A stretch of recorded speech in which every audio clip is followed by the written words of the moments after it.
As the holidays rush in, I'm starting small by clearing out my hostess closet. It sounds simple, but it holds years of holiday memories. This year won't feel like the last 36 years as I'm facing it without the love of my life. A few months ago, I had a shift in my thinking when it comes to the holidays. I don't have to celebrate the way I always have or the way anyone expects. I'm an adult and I get to choose my pace. So this season, I'm choosing slow. Fewer obligations, more breathing room. Less hustle, more peace. I'm keeping what serves this chapter and letting the rest go, both in my hostess closet and on my calendar. I'm learning that less can be a form of kindness to my home, my heart, and to the memories I'm carrying forward. Progress over perfection, peace over performance. I had 2 goals for this hallway, 1 to add wainscoting and 2 to declutter the pantries. One of the pantries is what I like to call my hostess closet. So I decided to start with the decluttering. And if the door you see looks like I'm decorating for Halloween, that's Hank's handiwork. He knocked out a window pane when the Amazon driver showed up unexpectedly. I've been wanting a new door anyway, so I'm taking this as a hint. My middle son is already working on getting one for me from where he works, and I'm excited to replace Hank's handiwork.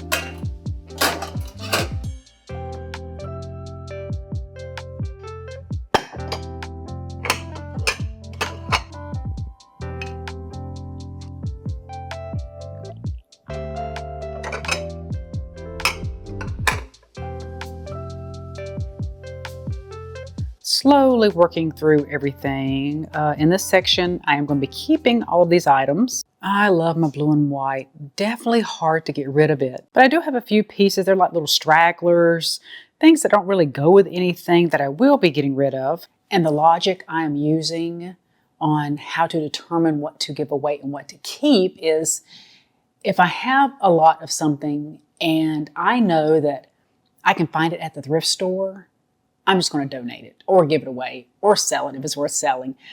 If it's something that is rare, something that I never see in the thrift stores, I'm keeping if I have a lot of it, like the blue and white. You don't really see a lot of blue and white in the thrift store. At least I don't come across blue and white every day. But things like this, these are chafing dish stands. I find these a dime a dozen at the thrift store. And this is how I like using them. I like them as a stand. So I will put another silver tray on there. I'll put a plate. And what I do is I have some museum putty and I'll put museum putty on the back and where it lines up with the stand, like the rim, put that on there and that will hold it still. And I do that for my dessert bar, for appetizer bar. I like varying heights when it comes to displaying food during the holidays. A couple of these I really don't need, so I am going to donate a few of those. And I have way too many white plates. Now, these just came from the Dollar Tree. I still have a stack of them I'm going to keep because, as I mentioned, I am not doing the big holiday this year. So these will be donated because I can easily find these at the Dollar Tree or the thrift store. But things like this I will keep. I only use them during the holidays, but they're too expensive, in my opinion, to get rid of them and then just buy them every year. So yes, they may only come out of the closet a few times a year, but they're worth having. This is the pump carafe. I love these. Hot or cold, and you see the lever on top, you pump out whatever drink you have in there. And sometimes I will fill it with hot water so everybody can get a cup of cocoa. They'll just tear open the pack of cocoa, put it in their cup, and pour hot water over it. And I have these glass drink dispensers. I like putting lemonade or tea and things like that. They're not usually cheap, so those I'm going to hold on to. My deviled egg tray, these are so beautiful. They're so heavy, and I don't really see these a lot in a thrift store. And they make it used a few times a year, but they're not going to take up hardly any space in the hostess closet. Along with the silver trays that I use as chargers, I received a tip from a subscriber years ago. when I was looking for chargers. Now you can go to Dollar Tree, you can get something like that or something like that. But she mentioned using silver trays. Now, let me tell you, when I started looking for silver trays, it took forever to get this many. Now that I'm not looking, most of the time I find them everywhere in the thrift store. And in my area, the highest I've seen one is maybe $5. On this table, I do have a variety of things here, either selling or going to donate them. I need to go through them to see what items here are pretty good to sell on eBay. And the rest I'm going to donate or just see if my daughter-in-law would like some of this. I am going to keep all of my tablecloths. I love these. These have that beautiful tartan plaid to them. And I need to go through my buffet. Her name is Elizabeth. She holds a lot of other things that I use for whenever I host, whenever I throw parties, but we'll go through her in a different video.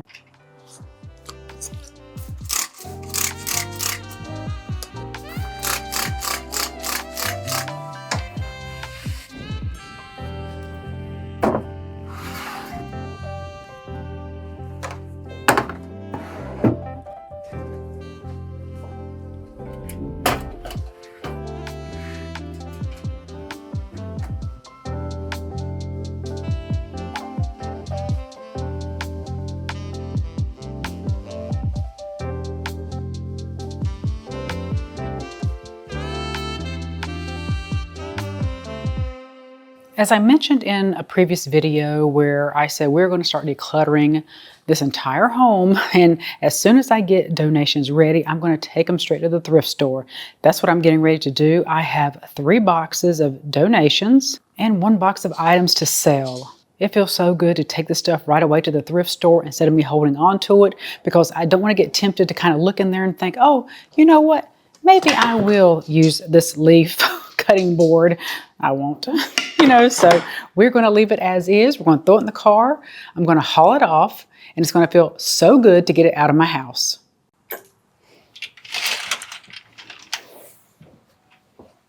I feel like we need to sit down and chat and have a heart-to-heart about the upcoming holidays. This video is for anyone walking through grief, especially if you've lost a spouse or just someone really close, and you're staring down the holidays wondering how on earth you're supposed to get through them. If you've always been the one who hosts the dinners, the parties, the get-togethers, then you know what that means. You're cleaning, you're cooking, you're decorating, you're smiling for the guest, and then cleaning again when everyone leaves. And that used to be me. I love the holidays because Mr. C loved the holidays. He'd always encourage me to bake and decorate and host. We'd even start a little sinking fund at the beginning of the year to save up for the holidays. It was something we looked forward to together. But this year feels different. Without him, that spark and that joy is just not there. The thought of hosting feels more like a performance than a celebration. And I don't want to perform.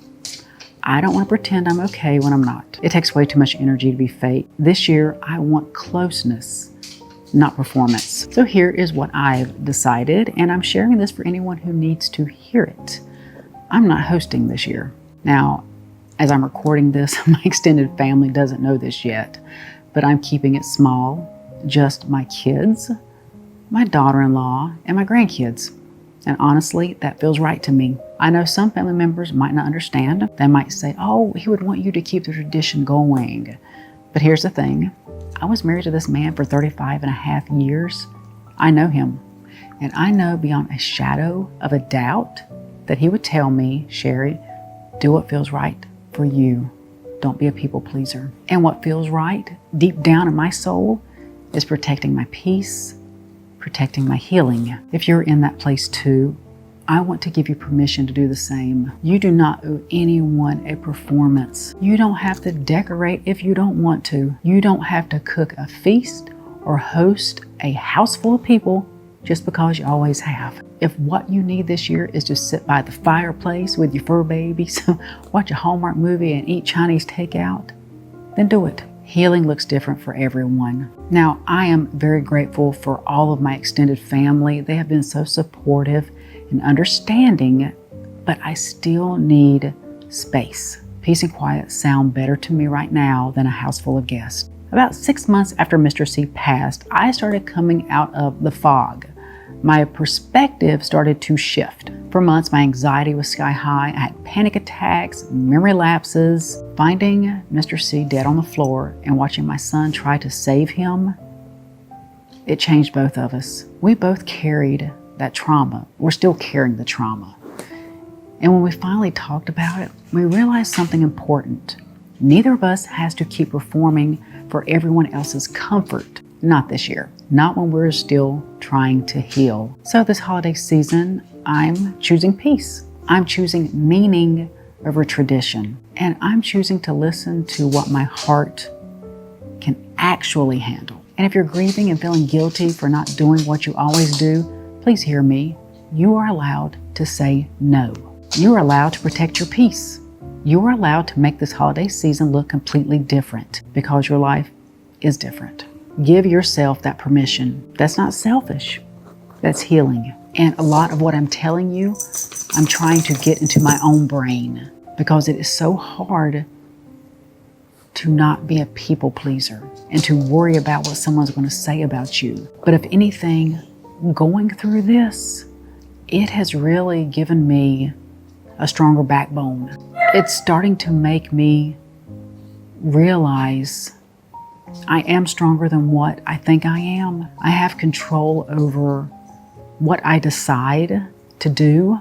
And for this holiday season, I don't want to fill every moment with going to parties or being around a bunch of people.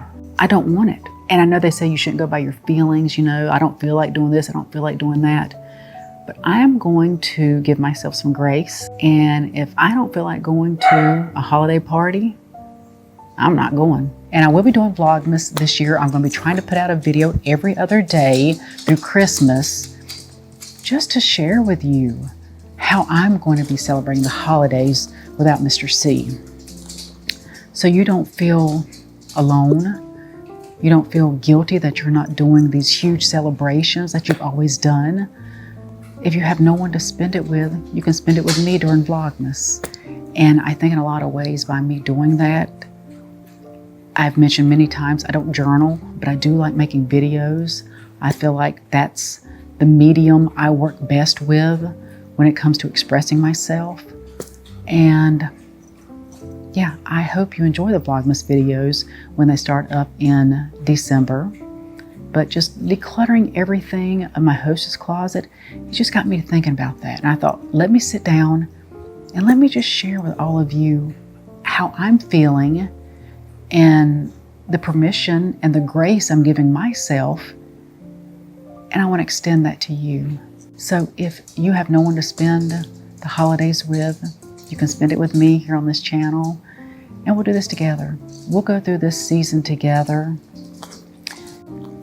And we will make the holiday season a time for us to heal, not to perform, not to be a people pleaser, but to be still, to have peace, and to heal. And honestly, I think that is the best way to honor the loved one that you lost. It's hard enough to grieve. It's even harder to grieve when you're being fake. When you're being phony, when you're putting on a smile just because you want to ease everyone else in the room. You don't have to do that. I give you permission this year to take care of you and not worry about anyone else. You need to put the top one on first. Yeah. Now you need to put the top one up there. I'm saying, where's the other? Okay. No, it's too small.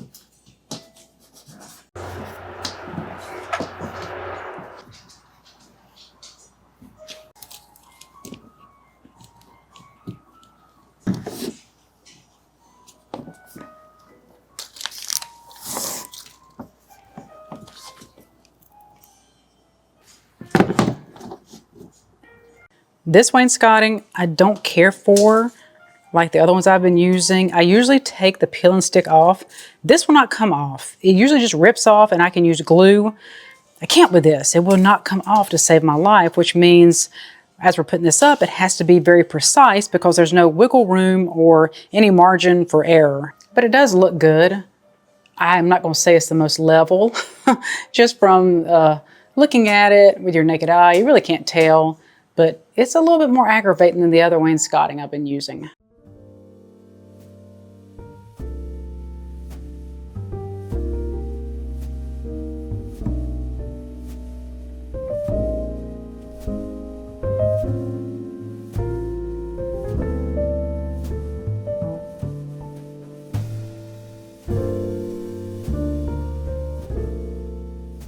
I started on the makeover of this hallway last year. I took down the doors from the pantries and put these beautiful drapes.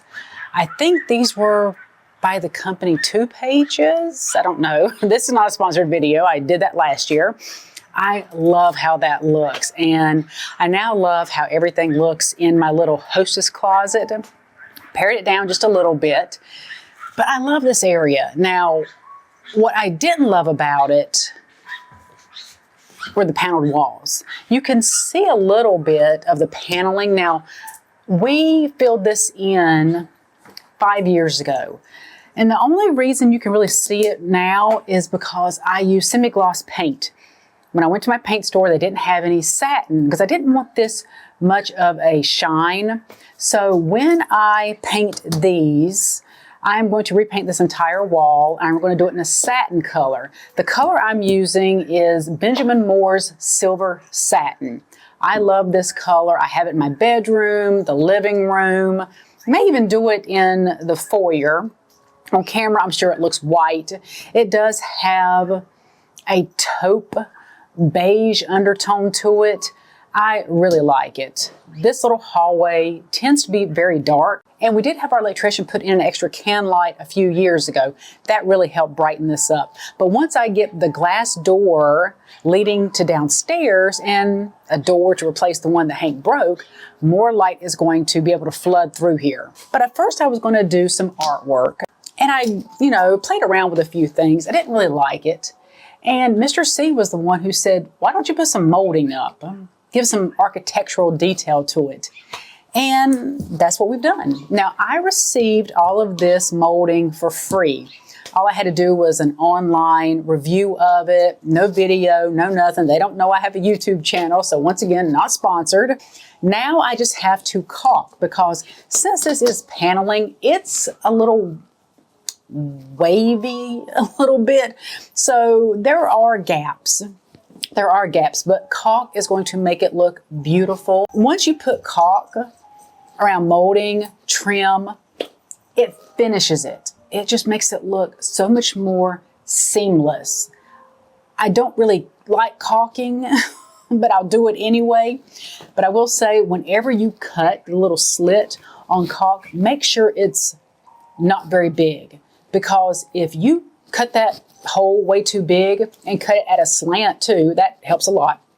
But if you cut too much off, you're going to have so much caulk to have to get the excess off with. You want just a thin bead of caulk. That way, what I do, I'll take either a baby wipe or a Clorox wipe and just go over the excess. It just wipes up the excess of it, and it looks fantastic afterwards.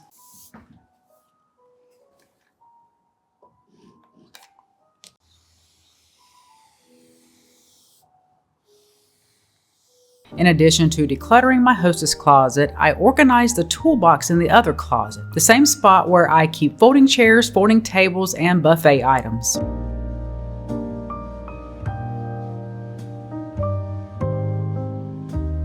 I'd actually labeled that toolbox once upon a time, and the old labels were still on the drawers. So I pulled everything out and put it all back in where it belongs. Easy win.